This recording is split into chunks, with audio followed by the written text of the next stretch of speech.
Assalamualaikum warahmatullahi wabarakatuh. Fa innal hamdalillahi nahmaduhu wa nasta'inuhu wa nastaghfiruh wa na'udzu billahi min syururi anfusina wa min sayyiati a'malina may yahdihillahu fala mudhillalah wa may yudlilhu fala hadiyalah. Asyhadu an la ilaha illallah wahdahu la syarikalah wa asyhadu anna Muhammadan abduhu wa rasuluhu la nabiyya ba'da. Rabbi syrah li sadri wa yassir li amri wahlul 'uqdatam min lisani yafqahu qawli.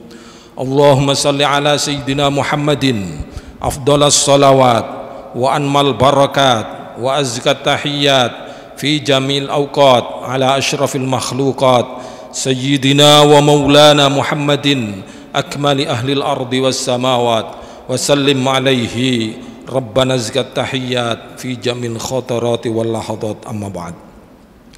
Alhamdulillah, pada kesempatan siang hari ini kita masih berkesempatan untuk meneruskan satu kajian yang beberapa waktu yang lalu telah kita secara rutin kita laksanakan setiap hari Selasa pekan kedua dan hari Selasa pekan keempat setiap bulan. Tetapi kadang-kadang saya sendiri juga ada kegiatan pada waktu yang bersamaan, sementara tidak bisa dirubah jadwalnya untuk pekan pertama maupun pekan ketiga. Sehingga ketika ada waktu-waktu yang senggang, insya Allah tetap kita berjalan sembari berdoa, mudah-mudahan kita mendapatkan keberkahan daripada isi kitab yang ditulis oleh ulama-ulama terdahulu. Alhamdulillah, pada kesempatan ini kita sampai pada sebuah pasal yang menjelaskan tentang kewajiban kita sebagai orang tua untuk mendidik anak-anak kita, bagaimana anak-anak kita, anak-anak asuh kita, ponakan-ponakan kita untuk terus belajar memahami Al-Quran dan Al-Hadis dan juga menjalankan ibadah terutama tentang masalah sholat. Salat menjadi penting. Kenapa? Karena secara teologis dalam beberapa ayat telah disinggung bahwa innas sholata tanha anil fahsya'i wal munkar.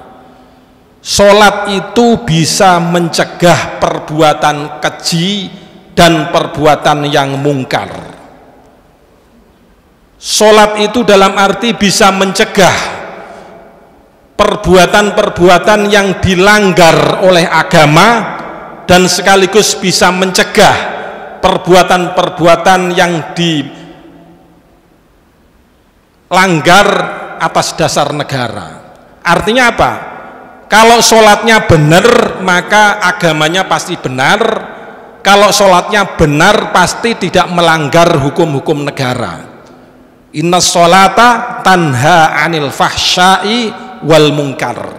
Perbuatan keji itu adalah perbuatan yang tidak sesuai dengan agama. Perbuatan mungkar adalah perbuatan yang melanggar undang-undang. Kalau sholatnya benar, insya Allah akan menjalankan semua kehidupan ini tidak melanggar agama dan sekaligus tidak melanggar negara. Saya sangat prihatin karena kalau diteliti di berbagai macam lapas dan rutan itu kalau dilihat KTP-nya ini adalah Islam. Artinya ada yang salah di dalam konteks kita melakukan bernegara dan konteks kita beragama. Karena sholat itu bisa menahan hal-hal yang keji dan bisa menahan tidak melakukan perbuatan-perbuatan yang mungkar, tidak melanggar agama dan tidak melanggar negara. Nah, kalau ini melanggar negara berarti ada yang salah di antara sholat kita. Sholat yang bagaimana yang bisa mencegah perbuatan keji dan mungkar? Di dalam ayat-ayat lain disebutkan kalau sebuah tafsir itu ayat bisa menafsirkan ayat yang lain. Itu di dalam ayat lain disebutkan as-sholatu lidzikri. Innas sholata lidzikri. Kalau sholat itu dapat dalam konteks untuk mengingat kepada Allah, maka itu sholatnya itu yang pas. Kalau sholatnya tidak dalam konteks mengingat kepada Allah dalam menjalankan sholatnya, maka ini tidak pas, maka masih bisa memungkinkan perbuatan keji dan mungkar.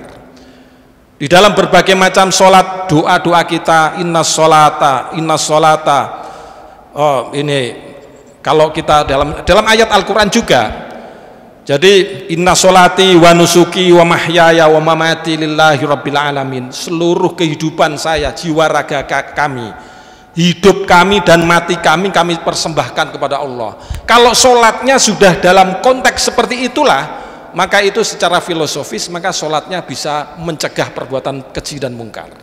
Dalam kaitan ini kami akan mencoba mengkaji bagaimana sholat kita untuk masalah syarat rukunnya. Kalau sholatnya sudah benar untuk mengingat kepada Allah dan untuk meyakini bahwa kehidupan lahir batin, hidup mati kita ditujukan kepada Allah, maka syarat rukunnya untuk menjalankan sholat juga harus dilaksanakan dengan pelaksanaan yang benar. Termasuk syarat rukunnya yang diantaranya adalah menjalankan wudhu. Wudhunya harus tepat, harus benar, sehingga kalau wudhunya benar maka sholatnya bisa benar juga. Kalau wudhunya salah, sholatnya ini, karena wudhu adalah salah satu syarat untuk menjalankan sholat, maka wudhu itu juga menjadi kewajiban kita untuk mengetahui tata cara yang wudhu yang benar, sehingga sholatnya nanti akan menjadi sholat yang benar menurut kacamata Islam, yang panduannya sudah dilaksanakan, SOP-nya sudah dibuat oleh ulama-ulama zaman-zaman dulu. Kita alhamdulillah pada saat ini hanya tinggal menjalankan itu. Sebelum menyangkut masalah syarat wudhu yang sah untuk menjalankan sholat itu, maka kewajiban kita sebagai orang tua kepada anak itu apa? Di sini disebutkan faslun yajibu ala waliyus sobiyyi was sobiyyati al-mumayyizaini ayya'muruhuma bis-sholati wa yu'allimahuma ahkamaha ba'da sab'i sinina wa yadribuhuma ala tarkiha ba'da asyari sinin kasaumin ataqahu. Apa maksudnya?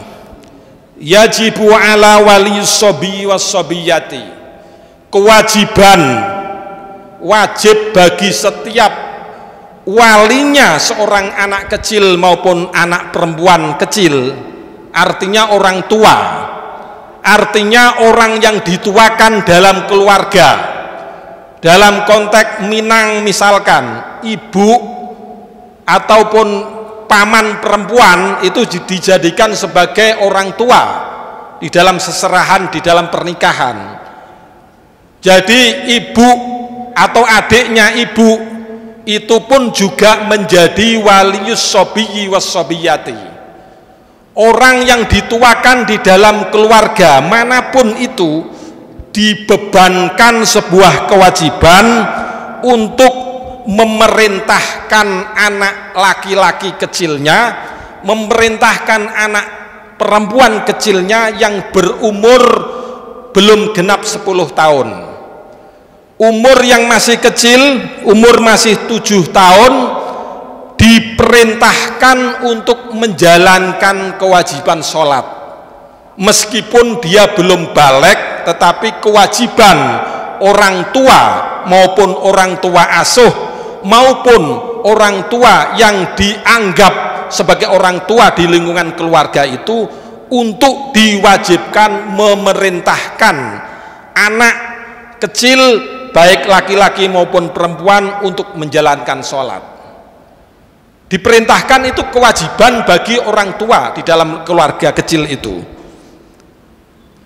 Apakah hanya memerintahkan? Yang diwajibkan satu memerintahkan untuk menjalankan sholat, dan yang kedua adalah memberikan pelajaran tentang agama, memberikan pelajaran tentang bagaimana tata cara sholat yang sah. Wa yu'allimahuma ahkamaha, sekaligus memerintahkan sekaligus mengajarkan anak-anak didik kita di dalam keluarga kita ini untuk mengetahui hukum seluk-beluk sholat itu hukumnya apa, yang sah mana, yang batalnya mana, yang kewajiban-kewajiban yang diwajibkan apa. Alhamdulillah pada kesempatan hari ini, pada waktu-waktu yang sekarang ini sudah sangat banyak lembaga-lembaga pendidikan. Jadi kalau orang tua asuh tidak bisa waktunya untuk mengajarkan langsung kepada anak didik maupun anak biologis dirinya, bisa diserahkan kepada pesantren, bisa diarahkan guru ngaji belajar ke rumah dengan memberikan pengertian agar anak asuh saya ini dididik untuk menjalankan kewajiban sholat. Itu juga boleh saja. Kalau tidak bisa memerintahkan secara langsung, tidak bisa mengajarkan secara langsung, maka ustadz-ustadz di kampung-kampung yang dianggap cukup berilmu itu untuk mengajari anak didiknya, anak kandungnya, anak biologisnya yang diasuh oleh seseorang yang ada di keluarga kecil itu. Namanya privat, boleh juga, itu sama juga itu. Jadi kalau sudah orang tua mengajak anaknya dididik untuk menjalankan sholat dengan membawa guru asuh namanya privat, kewajiban orang tua itu sudah selesai, sudah gugur. Kalau tidak bagaimana? Nah itu berarti belum menjalankan kewajiban menurut tata cara yang diatur oleh ulama yang diatur di sini. Nah kalau setelah umur 7 tahun kemudian diperintah, kemudian diberikan pelajaran tentang hukum-hukum sholat tidak menjalankan, bagaimana Ustaz? Kalau sudah 10 tahun kemudian tidak mau anaknya itu, baik laki-laki maupun perempuan, wayadribuhuma ala tarkiha ba'da isyri sinin kasaumin ataqahu.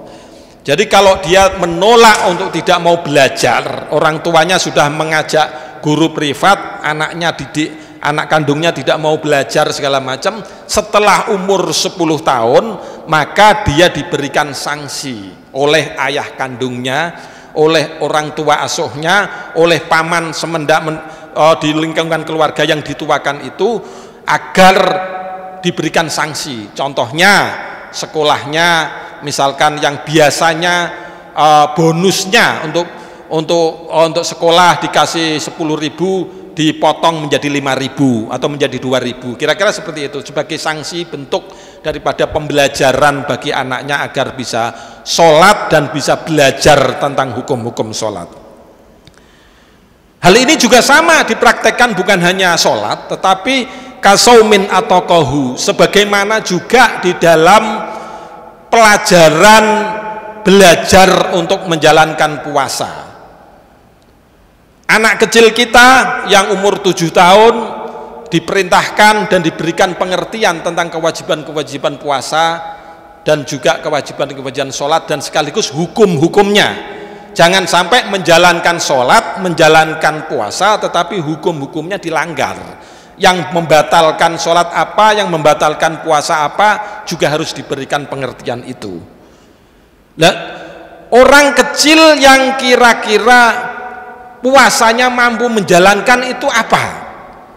Dalam syarah ataupun penjelasan yang saya baca ditulis oleh Hadratus Syekh Nawawi dari Banten yang menyarahkan kitab Sulamut Taufik ini, disebut menyitir daripada hadis yang diriwayatkan oleh Abu Naim dan Ad-Dailami, disebut qala Rasulullah sallallahu alaihi wasallam idza ataqal ghulamu siyama salasati ayyamin mutatabi'at faqad wajaba alaihi shaumu syahri Ramadan.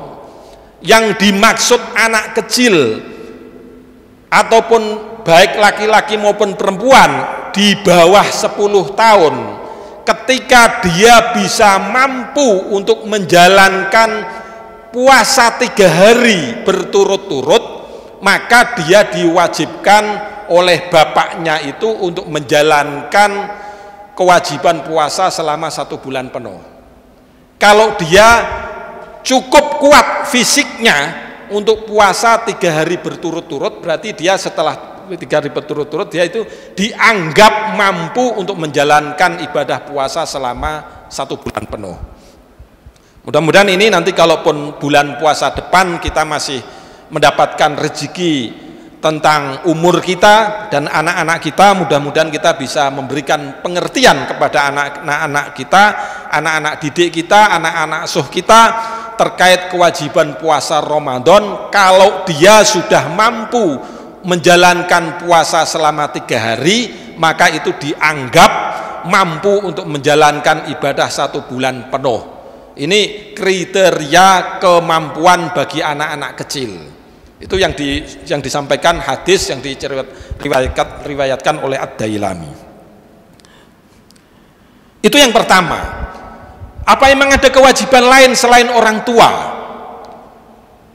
Rupanya di sini disebutkan ada beberapa klasifikasi. Orang tua mendapatkan kewajiban mendidik dan mengarahkan putra-putrinya dan memerintahkan anak-anaknya untuk menjalankan sholat dan puasa. Rupanya pemerintah, kalau pemerintah ini adalah konteksnya adalah negara Islam kalau dalam konteks Indonesia tentunya akan sedikit berbeda karena Indonesia memiliki konstitusi yang berbeda dengan negara-negara Islam yang murni di dalam seluruh warga negaranya adalah negara Muslim. Kalau ini diberlakukan oleh negara yang penghuninya seluruhnya Muslim dan konstitusinya adalah konstitusi yang sesuai dengan syariah keagamaan ini, dan saya yakin di dunia sekarang ini akan sudah sulit untuk mencari tipikal negara seperti itu. Itu diwajibkan wayajibu alaihi aidan ta'limuha ma yajibu alaihima wa ma yahrumu. Jadi sebelum menjelaskan masalah negara Muslim tadi, masih di dalam kewajiban orang tua itu diwajibkan juga mendidik dan diwajibkan juga agar anak putra putri kita yang kecil tadi mengerti tentang keharaman-keharaman yang dilanggar di dalam menjalankan sholat maupun puasa.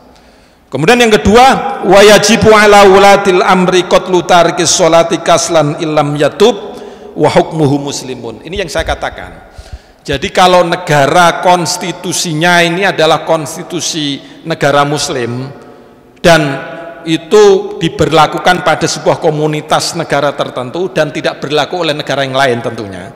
Ini kalau konteksnya negara itu seperti itu. Ketika kitab ini ditulis, tentunya yang menulis ini dalam konteks sosiologis adalah dalam konteks negara pada saat penulis ini menulis. Itu hukumnya bagaimana? Jadi pemerintah itu diwajibkan juga memberikan pelajaran maupun perintah kepada anak-anak yang masih kecil tadi. Kalaupun dia tidak menjalankan kewajiban sholat, maka diberikan qatlu tarikis sholah. Ini ngeri-ngeri sedap ini kalau model seperti ini diterapkan. Jadi ibaratnya memberikan sanksi atau memberikan sanksi kepada anak kecil yang dalam konteks dia ini dalam konteks kaslan, itu males, orang males saja diberikan sanksi. Itu kalau negara Muslim dan dia tidak menjalankan tobat. Di sini disebut qatlu tarikis shalah. Kalau di redaksi yang normatif, redaksi yang apa adanya, ini adalah dilakukan pembunuhan orang yang meninggalkan sholat. Tapi maknanya saya yakin bukan ini, tetapi adalah memberikan sanksi yang tegas kepada anak-anak kecil yang diperintahkan tidak mau, dan kemudian hukumnya dia masih tetap menjadi hukum yang hukum sebagai seorang muslim, baik kecil maupun baik laki-laki maupun perempuan. Ini tentunya ada tahapan-tahapan, memberikan sanksi ringan, sanksi sedang, dan sanksi berat. Itu diberikan tahapan-tahapan setelah diberikan pengertian-pengertian yang cukup. Jadi hukum itu tidak berlaku pada saat begitu menjalankan sesuatu melanggar aturan, yang melanggar aturan tidak mengerti bahwa dia melanggar aturan langsung diberikan sanksi yang cukup berat, itu juga tidak berlaku seperti itu. Tetapi ada tahapan-tahapannya, diberikan tahapan-tahapan pengertian, pelajaran. Setelah mengerti dan mempelajari, kemudian dia masih kaslan, masih aras-arasen, masih malas-malasan, maka diberikan sanksi yang secukupnya dalam konteks pendidikan kepada anak-anak yang ada di sini. Ini kewajiban negara juga memberikan itu. Ini dalam konteks negara-negara yang konstitusinya adalah konstitusi negara muslim. Kemudian apakah hanya itu kewajiban seorang kepala keluarga maupun kepala pemerintahan?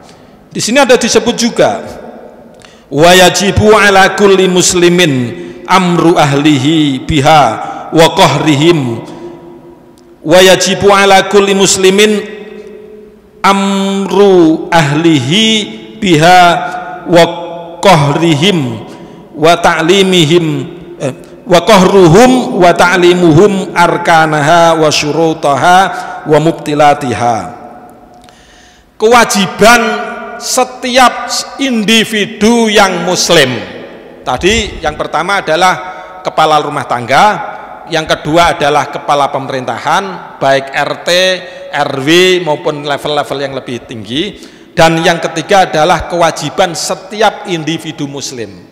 Saya sebagai seorang muslim, Bapak Ibu sebagai seorang muslim, kemudian memiliki saudara-saudara maupun saudara kandung maupun saudara yang tidak kandung, teman-teman sejawat yang umurnya masih di bawah kita, yang masih kecil, masih 7 tahun, 10 tahun, itu juga diwajibkan untuk memerintahkan. Individu-individu kita ini, seorang laki-laki biasanya memiliki istri. Istri-istri kita, anak-anak kita secara langsung ini menjadi kewajiban kita untuk memberikan perintah dan memaksa untuk ikut belajar pengertian-pengertian tentang sholat, tentang agama-agama kita. Wa yajibu ala kulli muslimin amru ahlihi biha wa qahruhum wa ta'limuhum arkanaha wa syurutaha wa mubtilatiha. Yang diberikan pelajaran ini, rukun-rukun sholat itu apa? Harus mengerti juga. Jangan-jangan kita sudah sholat berkali-kali, hidup sudah lama bertahun-tahun, rukun-rukun sholat yang wajib kita baca apa, yang boleh kita tinggalkan apa, kita harus mengerti semuanya. Rukun-rukun sholat, syarat-syarat sholat, dan yang membatalkan sholat. Dalam ibadah itu hanya simpel. Yang kita mengerti harus yang pertama adalah rukun-rukunnya apa. Kalau kita menjalankan haji di Baitullahil Haram, kita harus mengerti rukun-rukun haji itu apa, syarat-syarat haji itu apa, yang membatalkan haji itu apa. Demikian pula kita sholat, demikian pula kita zakat, demikian pula kita puasa. Kita harus mengerti tiga hal tadi, rukun-rukunnya, syarat-syaratnya, dan yang membatalkannya. Sehingga di dalam kewajiban kita menjalankan itu sah secara sempurna secara syara', dan sah secara keagamaan dan secara kenegaraan. Yang tadi saya sampaikan di awal, bahwa sholat itu bisa menjaga diri kita terhadap perbuatan-perbuatan keji dan perbuatan-perbuatan yang melanggar negara. Itu kalau bisa dijalankan, itu pengertiannya hanya 3. Rukun-rukunnya harus kita pahami, syarat-syaratnya harus kita pahami, dan yang membatalkan kita pahami. Ini dalam konteks ini menarik. Di sini disebut yajibu ala kulli muslimin amru ahlihi biha wa qahruhum wa ta'limuhum arkanaha wa syurutaha wa mubtilatiha. Di dalam redaksi bahasa Arab itu ada namanya rumus, namanya gramatika bahasa, namanya ilmu nahwu. Ilmu nahwu itu apa? Ilmu di dalam mempelajari kategori bisa dibaca fathah, bisa dibaca kasrah, dibaca dhammah. Itu ada rumus-rumusnya. Lah ilmu nahwu di sini disebut. Jadi yang kewajiban seorang muslim untuk memerintah istri dan anak-anaknya, dan di kewajiban untuk memaksa untuk menjalankan sholat dan kegiatan-kegiatan keagamaan lainnya ini, dan juga memberikan pelajaran bagi mereka apa objek yang harus dipelajari. Objek yang harus dipelajari itu arkan-arkan tadi, rukun-rukunnya, kemudian syarat-syaratnya, dan yang membatalkannya. Ini dalam redaksi bahasa Arab itu namanya fi'il, itu bisa fi'il itu bisa berguna untuk menasabkan objek. Tetapi ini di sini tidak ada fi'ilnya, tetapi bisa menasabkan objek. Objek yang harus dipelajari itu adalah rukun-rukunnya itu objek, syarat-syaratnya objek, dan yang membatalkannya ini objek. Tetapi tidak ada fi'ilnya. Loh, tidak ada fi'il kok bisa, itu apa? Ada redaksi begini. Ka fi'lihi ismun fa'ilin fil amali in kana an mudihi bi ma'zili. Isim fa'il namanya qahruhum wa ta'limuhum, itu namanya isim fa'il, bukan fi'il, tetapi bisa menasabkan maf'ul. Maf'ulnya itu adalah arkanaha, syurutoha, wa mubtilatiha. Tidak fi'il tetapi berfungsi sebagaimana fi'il, yaitu namanya isim fa'il.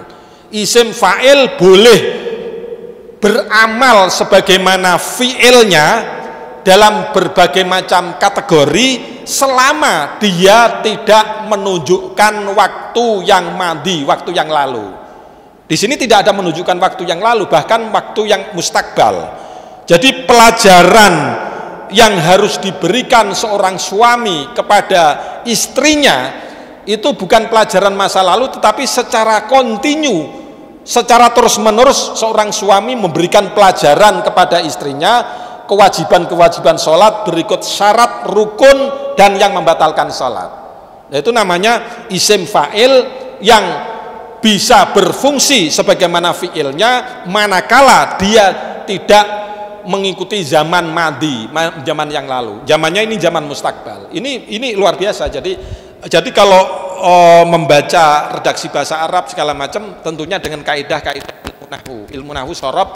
Kalau saya, kenapa di berbagai macam kesempatan saya mencoba untuk menerangkan sedikit, saya jabarkan dengan ilmu nahwu, karena salah satu model penelitian yang kami teliti tentang bagaimana pemahaman agama yang pas itu diantaranya adalah pemahaman dengan konsep ilmu alat, ilmu nahwu, shorob, balaghah, mantek, dan yang lain-lainnya. Selain ilmu usul fikih, selain ilmu tasawuf.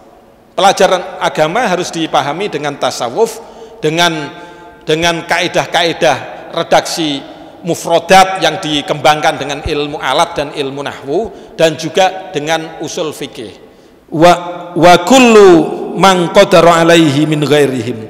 Bahkan setiap orang siapapun, kalaupun itu merasa lebih tinggi umurnya dibandingkan yang lainnya, itu diberikan harapan untuk memberikan pengertian kepada adik levelnya. Kalau kelas 3 aliyah berarti kelas 2 aliyah, kelas 1 aliyah di bawah levelnya, atau yang masih TK adik-adik kita diajak ke musola, diajak ke sholat, diajak di pelajaran, itu seluruhnya menjadi kewajiban kita sebagai seorang yang senior.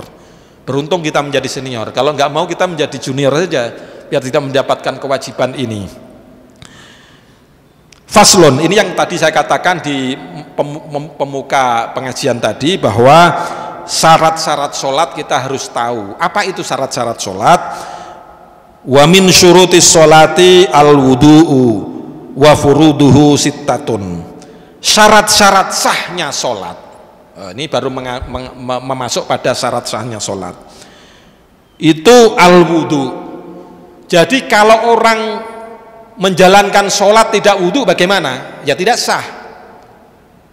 Baik itu sholat janazah, sholat fardu, maupun sholat-sholat yang lainnya, itu juga diwajibkan, diharuskan sebelum menjalankan sholat itu harus menjalankan wudhu. Lah wudhu yang benar bagaimana? Syarat-syarat rukun wudhu kan kita harus tahu juga, karena kalau kita tidak benar wudhunya, sholatnya juga tidak benar. Wudhu apa ini?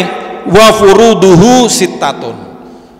Fardu wudhu itu ada 6 yang harus dilaksanakan secara akumulatif.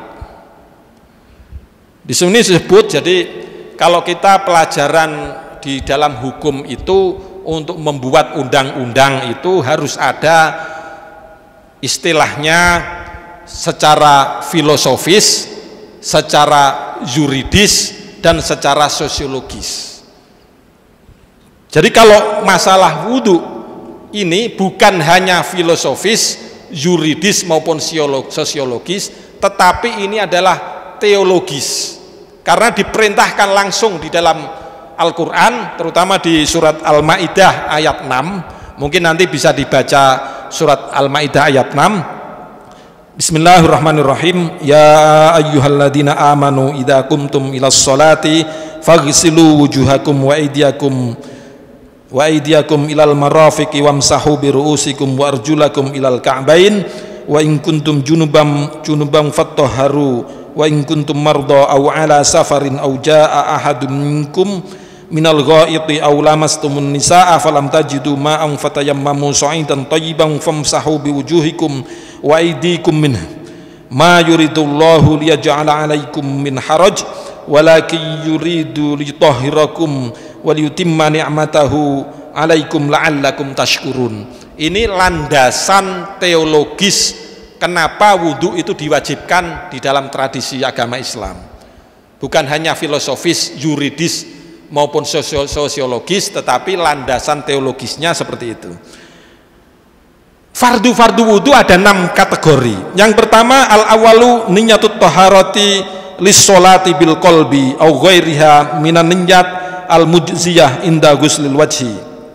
Yang pertama adalah niat untuk toharoh pada saat kita membasuh muka dari jidat sampai bawah di sini, dari atas sampai bawah, dari samping kuping kanan sampai kuping kiri, itu kebasuh air, itu sembari kita niat untuk menjalankan membasuh dalam rangka membasuh wudhu. Kalau yang lebih umum itu adalah nawaitul ghusl rafil hadasil akbar, ghusl rafil hadasil asghari. Jadi membasuh muka sambil niat untuk menghilangkan hadas kecil.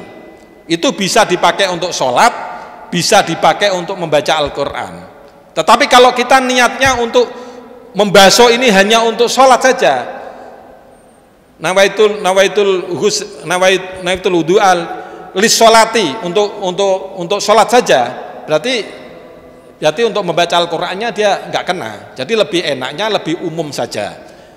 Nawaitul wudu al rafil hadasil asghari, menghilangkan hadas kecil. Jadi itu bisa untuk pakai wudu, bisa pakai sholat. Apakah niatnya hanya seperti itu? Boleh niat yang lain. Boleh niat wudu dalam rangka untuk menjalankan sholat. Ya untuk menjalankan sholat saja, itu bisa juga. Di sini disebutkan hanya bisa 2. Niyatut taharati lis sholati bil qalbi au ghairiha minan niyat al mujziyah inda ghuslil wajhi. Niatnya pada saat kita membasuh muka, di dalam hati kita maupun diucapkan. Lebih bagus diucapkan kecil, tetapi hati kita juga mengucapkan secara hati, di dalam hati kita. Itu yang pertama. Yang kedua, asani ghuslul wajhi jami'ihi min manabiti sya'ri ra'sihi ilad daqani, ya, wa minal uduni ilal uduni sya'ran wa basharan labatna lihyatir rajuli wa aridaihi idza kasyafat. Ya, jadi tadi yang saya sampaikan, pada saat membasuh muka niat menjalankan wudu. Lebih enaknya lagi kita membasuh muka niat wudu lil rafil hadasil asghari, untuk menghilangkan hadas kecil. Jadi bisa untuk pakai sholat, bisa pakai membaca Al-Quran. Kalau untuk niatnya hanya sholat, liraf nawaitul wudu'a lis sholati, berarti untuk sholat saja. Jadi kira-kira seperti itu dari redaksi yang di sini. Nah itu yang pertama. Yang kedua tadi, membasuh mukanya kena air itu dari atas, jadi munculnya rambut sampai janggut. Janggut itu bahasa Jawa. Bahasa Indonesianya apa Pak ya? Ini janggut ini sampai dagu ya. Dagu bahasa Indonesia ya Pak ya. Dari atas sampai dagu, dari kuping kanan sampai kuping kiri. Nah kalau kemudian di sini banyak rambutnya dan yang dikenakan sya'ron wa basyaron, rambut-rambut yang ada di sini dan kulit-kulitnya yang kena. Lah kalau di sini banyak ininya, banyak godeknya ya. Banyak godek itu apa? Godek itu apa Pak ya? Ya itulah ya, ada apa namanya, godek itu apa ya? Godek ya ada, misalkan ada di sini ada janggut banyaknya. Kalau ini banyak, ukuran banyak kecilnya itu di mana? Kalau nggak kelihatan kulitnya berarti itu tebal. Kalau masih kelihatan kulitnya berarti masih nggak tebal. Kalau nggak tebal itu bisa diucap seluruhnya. Tetapi kalau tebal, kalau kita haji di orang-orang Arab itu kita jangan kemudian mengatakan oh itu kok nggak sampai ke mukanya. Itu di sini juga dijelaskan. Kalau tebal tidak perlu sampai ke dalam, pokoknya sampai dari atas sini sampai sini, sini sampai sini. Kalaupun ini ada tebalnya, ada jambalnya atau segala macam ya nggak apa-apa juga. Artinya nggak sampai ke dalam pun nggak apa-apa. Itu jadi kalau orang-orang Arab itu cuma kelihatan dikit-dikit, itu dianggap itu tidak sah, itu masih sah juga, masih karena sudah apa agama itu meringankan bukan membebankan. Itu inti dasar daripada agama adalah untuk meringankan, tidak membebankan bagi pemeluk-pemeluknya. Itu yang kedua. Kemudian yang ketiga, asalisu ghuslul yadaini ma'al mirfaqaini wa ma alaihima. Yang ketiga adalah membasuh dua tangan sampai pada siku. Membasuhnya ini jangan hanya membasuh hanya sedikit, enggak sampai siku. Ini membasuh karena air ini sampai siku, itu dua-duanya. Tadi disebut di dalam landasan teologis tadi disebut di dalam Al-Quran sudah ada. Jadi dalam membasuh itu dari wajah, dari tangan, di sini disebut secara tegas di dalam landasan teologis tadi. Faghsilu wujuhakum wa aydiyakum ilal marafiqi wamsahu birusikum warjulakum ilal ka'bain. Disebut sudah tegas. Kalau sudah landasan teologis Al-Quran sudah tegas itu, kalau maknanya sudah jelas tidak perlu ditawar-tawar lagi. Jadi harus disampaikan apa adanya. Jadi tangan sampai siku secara menyeluruh. Itu yang ketiga. Kemudian yang keempat apa? Ar-rabi'u masur ra'si au ba'dihi walau sya'ratan fi haddihi. membasuh ini kepala, meskipun itu satu helai rambut nggak apa-apa, tapi kalau lebih sempurna lebih bagus lagi. Biasanya kalau lebih sempurna dalam sebuah hadis ada dijelaskan Rasulullah itu biasa begini kalau sempurna langsung begini. Itu bisa lebih sempurna. Untuk yang keempat itu membasuh sebagian rambut yang ada di kepala. Yang kelima apa? Al-khamisu ghuslur rijlaini mal ka'baini. Yang kelima membasuh kaki sampai ke mata kaki. Jangan sampai biasanya di belakang mata kaki ini belum kena air. Nah, itu yang hati-hati di situ. Jadi sampai lebih bagusnya lagi dalam membasuh di atas mata kaki. Jadi kalau di atas mata kaki semuanya kena semua. Nah itu insya Allah kalau lengkap dalam menjalankan wudhunya maka sholatnya benar. Kalau sholatnya benar maka tanha anil fahsyai wal munkar. Insya Allah seperti itu. Ini yang kelima. Dan kemudian yang keenam, ini kalau sekarang ini di Indonesia kan nggak ada khuf. Kalau di sana di Arab itu ada khuf. Kalau membasuh dua kaki sampai mata kaki itu kalau tidak memakai ini khuf.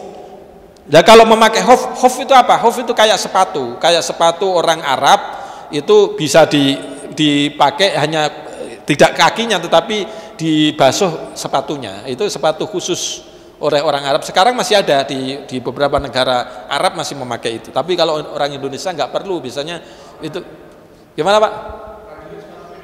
Ya kayak begitu, kayak prajurit gitu ya.